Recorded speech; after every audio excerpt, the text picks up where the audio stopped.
ইউসুফ ইবনে হুসাইন রই রহমতুল্লাহ আলাইহি, এই মুহূর্তে আপনি আমার সুন্নতের পাবন্দ হয়ে গেছেন।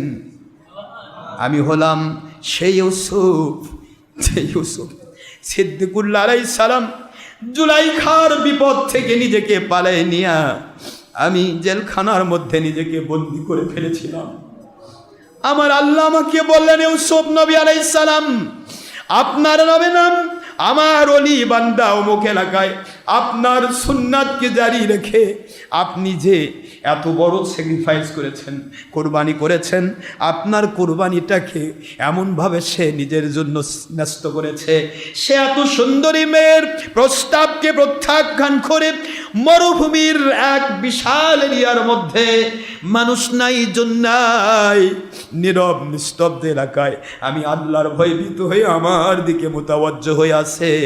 ও ইউসুফ নবী আলাইহিস সালাম, আপনার নামে নাম ইউসুফ ইবনে হুসাইন রই রহমতুল্লাহকে সুসংবাদ দিয়ে আসেন, উনি আপনার সাথে কিয়ামতের দিন জান্নাতে রয়ে যাবে। আওসাদ দরজা তাকওয়াতে যদি দেখায় আপনি বুঝতে পারবেন যে আওসাদ দরজার তাকওয়াটা কি। আল্লাহ বলেন, লাআল্লাকুম তাত্তাকুন, রোজা তোমাদেরকে শিখাবে আল্লাহর ভয়। যেই ভয়ে ভীত হলে হক্কানি আলেম হওয়া যায়, তাকওয়াশীল হলে ওলি হওয়া যায়, তাকওয়াশীল হলে আল্লাহওয়ালা হওয়া যায়, তাকওয়াশীল হলে মুমিনে কামিল হওয়া যায়, তাকওয়াশীল হলে মুসলিমে কামিল হওয়া যায়, তাকওয়াশীল হলে আপনার আলেমে হক্কানি হওয়া যায়। এই তাকওয়াই শিখাবে আপনাকে রমজান মুবারকের রোজা। তাকওয়া কি? হুজুর বলেন তাকওয়া আত্তাকওয়া হাহুনা, আত্তাকওয়া হাহুনা, আত্তাকওয়া হাহুনা। হুজুরকে বলা হলো, ইয়া রাসূলুল্লাহ সাল্লাল্লাহু আলাইহি ওয়াসাল্লাম তাকওয়া কি? হুজুর বললেন, তাকওয়া এখানে, তাকওয়া এখানে, তাকওয়া এখানে। কোথায়? কলবের ভিতরে। জোরে বলুন সুবহানাল্লাহ। তাকওয়া কাকে বলে? আজকে আমি যা ইচ্ছা তাই করবো, এটা তাকওয়া? ইচ্ছা মতো চলবো তাকওয়া? তাকওয়া হবে আল্লাহর ভয়ে ভীত হয়ে, অন্ধকারে বসেও আল্লাহর ভয়ে ভীত হয়ে গুনাহ ছাড়তে হবে। কে দেখলো আর কে দেখলো না, আমার মালিক তো দেখতেছে। অন্ধকারে বসেও আল্লাহর ভয়ে ভীত হয়ে আল্লাহকে সন্তুষ্ট করার জন্য নামাজে দাঁড়িয়ে থাকতে হবে, কোরআন তেলাওয়াত করতে হবে, জিকির ফিকির করতে হবে, দুরূদ সালাম করতে হবে। অন্ধকারে বলিকে দেখুক আর না দেখুক, আমার আল্লাহকে সন্তুষ্ট করতে চাই আমি। তাকওয়া এটাকে বলা। বাবাজিরা আমার, ইউসুফ ইবনে হুসাইন রই রহমতুল্লাহ আলাইহি এত বড় দরজার একজন আল্লাহওয়ালা ছিলেন। সারাটা জীবন আল্লাহর জন্য নিজেকে ব্যস্ত রাখতেন। হঠাৎ করে জন্নুন বিসরি রহমতুল্লাহর সময়ের ঘটনা, ওনার সময়ের এই ঘটনা। জন্নুন বিসরি রহমতুল্লাহ আলাইহি তৎকালীন সময়ের শ্রেষ্ঠ আল্লাহর ওলি ছিলেন। এই আল্লাহর ওলির সময়ের ঘটনা বলবো নি? তাকওয়া কাকে বলে? এটা আদনা। আমার দেখালাম প্রথমে আলা, প্রথমটা কি? আলা। এবার আওসাতে আসেন, মধ্যমবর্তী তাকওয়া কাকে বলা হয়? হুসাইন রই রহমতুল্লাহ আলাইহি এক সময় তিনি তার কাফেলা নিয়ে যাচ্ছিলেন। রাস্তার মধ্যে হঠাৎ করে রাত্রি গভীর হওয়ার কারণে ইউসুফ ইবনে হুসাইন রই রহমতুল্লাহ আলাইহি তিনি তার কাফেলা সহ একটা বিশাল বড় বাড়িতে উঠলেন মেহমান হয়ে। কেউ দেখা গেল সেই বাড়িটা অনেক বড় মাপের, সেই এলাকার বড় নেতার বাড়ি, অনেক বড় মাপের, মানে সেই সময়ের বড় দামি মানুষের বাড়ি। রাতের অন্ধকারে ওই বাড়ির একটা মেয়ে ছিল, ওই বাড়িওয়ালার। সে মেয়েটা এসে তাকে কুপ্রস্তাব দিল। নাউজুবিল্লাহ বলেন। ইউসুফ ইবনে হুসাইন রই রহমতুল্লাহ আলাইহি অত্যন্ত সুন্দর ছিলেন। সুন্দরের জগতে সেই সময় তিনি শ্রেষ্ঠ সুন্দর ছিলেন। ইউসুফ ইবনে হুসাইন রই রহমতুল্লাহ আলাইহি, তিনি ইউসুফ আলাইহিস সালামের নামের নাম।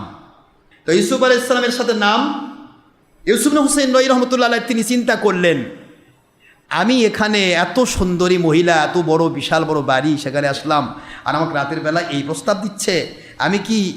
আমি কি এখানে গুনার পথে থাকবো, নাকি আমার আল্লাহকে ভয় করব? অন্তর থেকে আওয়াজ চলে আসলো, তোমার আল্লাহকে ভয় করলে তুমি ওলি হবে, আল্লাহকে ভয় না করলে তুমি জাহান্নামে যাবে। আল্লাহর ওলি এখান থেকে আস্তে করে রাতের অন্ধকারে ওখান থেকে বের হয়ে চলে গেলেন। কাফেলাকে বললেন না, বললে তো তুলবার শুরু হবে। আস্তে করে বের হয়ে তিনি মরুভূমির মধ্যে, আরব রাজ্য তো, মরুভূমির মধ্যে কোনো মানুষ, রাস্তা নাই, ঘাট নাই, কিছু ছিলেন না। রাতের অন্ধকারে তিনি এক এলাকায় গিয়ে পড়ে থাকলেন অন্ধকারের মধ্যে, কিন্তু তবু ওই মেয়ের ডাকে সাড়া দিলেন না। একটু সুবহানাল্লাহ বলবেন? একটু চিন্তা করেন তো, এই যোগ্যতা আমাদের কয়জন আছে? একটা মেয়ে। আমার নবীজি পাক সাল্লাল্লাহু আলাইহি ওয়াসাল্লাম কোথায় বুঝাইলেন যদি কোনো মেয়ে তোমাকে প্রস্তাব দিল, কুপ্রস্তাব, তুমি আল্লাহর ভয়কে সামনে নিয়ে তুমি সেখান থেকে বিদায় হতে পেরেছ, মনে রেখে দিও তোমার জন্য জান্নাতের জামিনদার আমি আল্লাহর হাবিব হয়ে গেলাম। তুমি বলে দাও ইন্নী আখাফুল্লাহ, আমি আল্লাহকে ভয় করি, একটি কথা বলো, হেরে যাও, তোমাকে কিয়ামতে ইউসুফ আলাইহিস সালামের সাথে জান্নাতি করা হবে। ইউসুফ আলাইহিস সালামের ঘটনা তো রেখে দিয়েছি, সূরা ইউসুফ আলাইহিস সালামের ঘটনা পরিপূর্ণ হয় নাই, আমি ওটা মাত্র কয়েকটা আয়াত পড়েছিলাম, পরে সময় হলে আমি ইনশাআল্লাহ এর পর আলোচনা করব। আল্লাহর ওলি হুসাইন, ইউসুফ ইবনে হুসাইন রহি রহমাতুল্লাহ আলাইহি, দুই হাঁটুর, বুঝতে পারতেছেন, দুই হাঁটুর মাঝখানে বিশাল বড় মরুভূমির মধ্যে বসে থেকে দুই হাঁটুর মাঝখানে মাথাটা রেখে একটু তন্দ্রায় চলে গেলেন। হঠাৎ করে দেখেন হাজার হাজার লাখ লাখ রহমতের ফেরেশতা সহ আসমান জমিনের শ্রেষ্ঠ সুদর্শন একজন পুরুষ তার সামনে দাঁড়িয়ে গেছে। ইউসুফ ইবনে হুসাইন রাহমাতুল্লাহ আলাইহি বলেন, জীবনে রহমতের ফেরেশতা বাস্তবে দেখলাম না, আজকে লক্ষ লক্ষ ফেরেশতা শুধু উড়ে উড়ে আসতেছে দেখতে পাচ্ছি। এটা কেমন ধরনের আমার আল্লাহর দয়া বুঝতে পারলাম না। আর আপনি এত সুন্দর আসমান জগতের মধ্যে, জগতে জমিনি জগতের মধ্যে, গোটা জগতে আমার তো মনে হয় এই সময় কোনো দিন এমন মানুষ কল্পনাও করা যায় না। এত সুন্দর মানুষ কে গো আপনি? আরে হাজার হাজার লাখ লাখ রহমতের ফেরেশতা দিয়ে কি করতে চান? সঙ্গে সঙ্গে ওই সুন্দর মানুষটি বলে, ও ইউসুফ ইবনে হুসাইন রহি রহমতুল্লাহ আলাইহি, এই মুহূর্তে আপনি আমার সুন্নতের পাবন হয়ে গেছেন।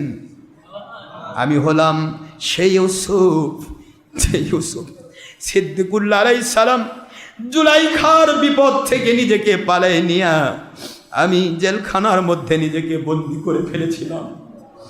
আমার আল্লাহ আমাকে বললেন, ইউসুফ নবী আলাইহিস সালাম, আপনার নাম আমার ওলি বান্দা অমুক এলাকায় আপনার সুন্নাতকে জারি রেখে আপনি যে এত বড় স্যাক্রিফাইস করেছেন, কোরবানি করেছেন, আপনার কোরবানিটাকে এমনভাবে সে নিজের জন্য ন্যস্ত করেছে, সে এত সুন্দরী মেয়ের প্রস্তাবকে প্রত্যাখ্যান করে মরুভূমির এক বিশাল এরিয়ার মধ্যে মানুষ নাই, জন নাই, নীরব নিস্তব্ধ এলাকায় আমি আল্লাহর ভয়ভীত হয়ে আমার দিকে মুতাওয়াজ্জ হয়ে আছে। ও ইউসুফ নবী আলাইহিস সালাম, আপনার নামে নাম ইউসুফ ইবনে হুসাইন রহি রহমাতুল্লাহকে সুসংবাদ দিয়ে আসেন, উনি আপনার সাথে কিয়ামতের দিন জান্নাতে রয়ে যাবে।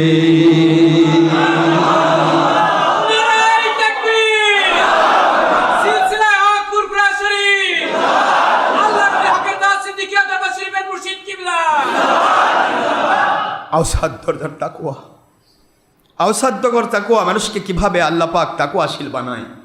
হযরত ইউসুফ ইবনে হুসাইন রহি রাহমাতুল্লাহ আলাইহি সেটা পেয়ে গেলেন। তিনি বলে দিলেন যে আপনি আল্লাহকে পাওয়ার জন্য এ যুগের শ্রেষ্ঠ ওলি জুন্নুল মিসরি রাহমাতুল্লাহ আলাইহি ওনার কাছে চলে যান, ওনার কাছে গিয়ে আপনি বায়াত গ্রহণ করুন, আমল করতে থাকুন, আল্লাহ পাক আপনাকে কবুল করেছেন। একটু সুবহানাল্লাহ পড়বেন না বাবাজিরা? অসাধ্য দরজার তাকওয়া। এই জন্য আল্লাহ বলেছিলেন লাআল্লাকুম তাত্তাকুন, লাআল্লাকুম তাত্তাকুন, বান্দাকে তাকওয়া শেখায় কিভাবে।